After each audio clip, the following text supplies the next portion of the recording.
It's it's 17 minutes past 9 on ABC New England Northwest. And you might remember her from the X Factor a few years back or as a contestant in last year's Eurovision representing Australia.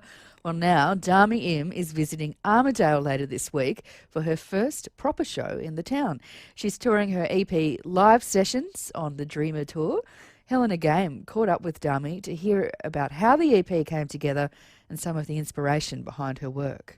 We recorded that during my tour, so actually across two different tours.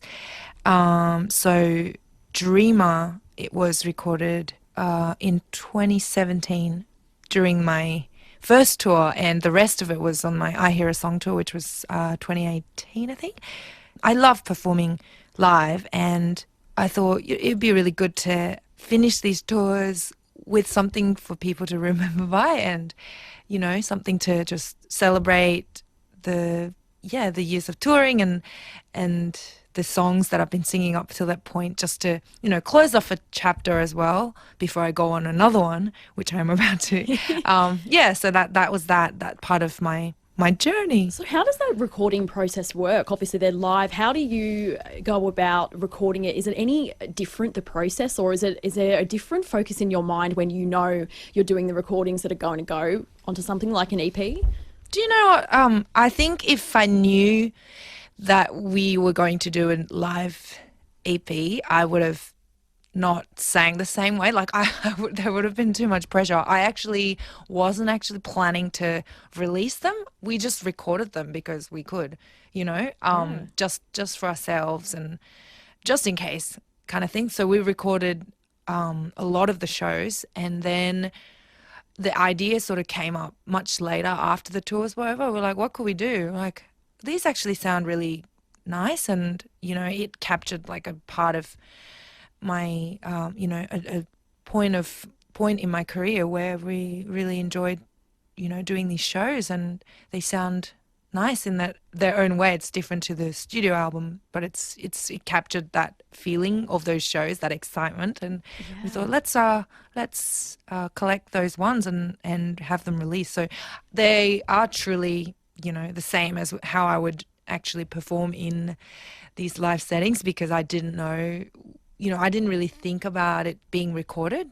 I think, that would have been harder if I knew. That's so interesting that you say that. It's like the power of the mind, isn't it? If you have something in your mind, then you might try and over prep for it or something almost. But the fact you were able to just stay natural sounds like it worked better in the end. It's interesting. It's like if I knew, I was being recorded, if there's a camera on you, it's hard to be natural. Yes. That kind of feeling. Look, moving on to the songs themselves, listening to Sound of Silence, the word that came into my mind was like powerful. That's like what it kind of made me feel. Are you able to talk about the story behind that particular song? Well, so this song was specially written for a Eurovision entry for me back in 2016. So it's about being distant with somebody you love and feeling that distance, the silence, feeling lonely. But when I took it to Eurovision, it sort of took on another meaning on stage, where it was about how technology divides people. Like technology sort of connects people, but at the same time, it disconnects even more in a weird way. So that was the second meaning behind it. And when I sang it on Eurovision, I thought, it's a competition. It needed to stand out. There was 46 other countries competing, I think. And I knew that if I just sang the song as it was, it would have been okay, but not a standout. So I there's like another version, the live version, where there's like so much extra things happening and more kind of, level up vocals going on, maximum vocals. Now, on your Dreamer tour that you're about to embark on, you're going to lots of regional locations. Do you notice any differences between the audiences in rural and regional Australia versus maybe metropolitan areas? I do. I think regional areas generally, they just welcome you. You just feel like they appreciate you just for being there, which is lovely, which is lovely.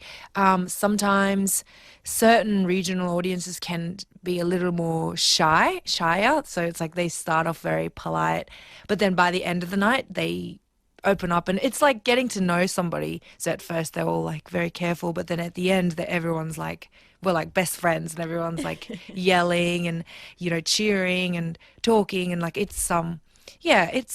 I love the fact that every area is quite different, but I do love the regional areas because of that. You know, people just yeah, they're just like, thank you for being here. So it's like it feels like I don't have to try, you know, like try to please them. Like I just have to be myself and just open up, and it's a really nice, lovely feeling. Yeah, that's really interesting you say that, and I think it's definitely true. Our station out here is based in Tamworth, and I think any time, I mean, obviously we happen to be like a big country music capital, but just live music in general in the area, whenever it comes out, is so well appreciated, you know, and particularly at the moment with people going through things like drought and other sort of difficult times. I think that sort of thing is even more valued because it's an entertainment and an escape, and and I think for me, if it wasn't for these shows, I wouldn't have had the chance to visit these areas. And, you know, also when I go out into the areas, like the drought and the situation is so much more real. Whereas like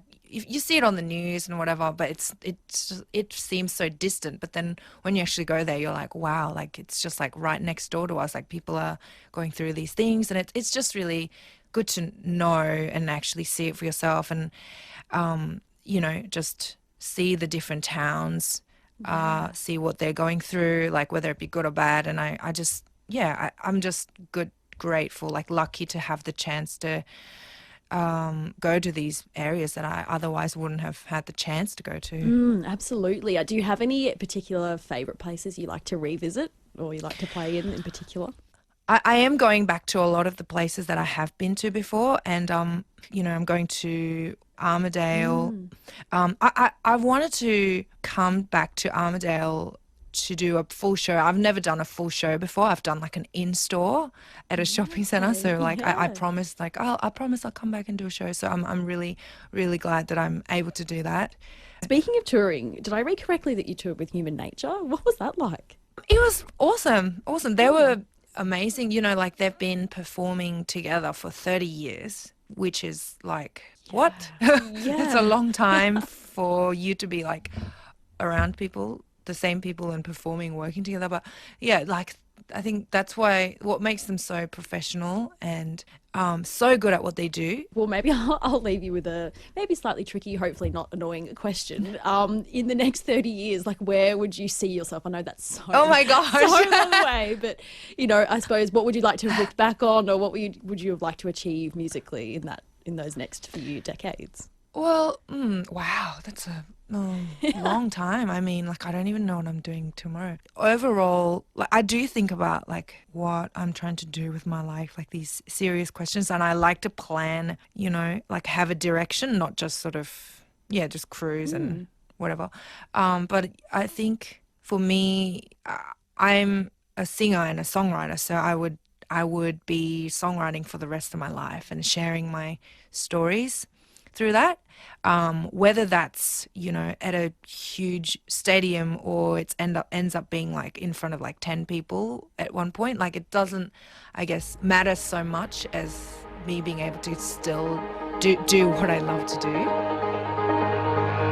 Maybe this is all a little crazy.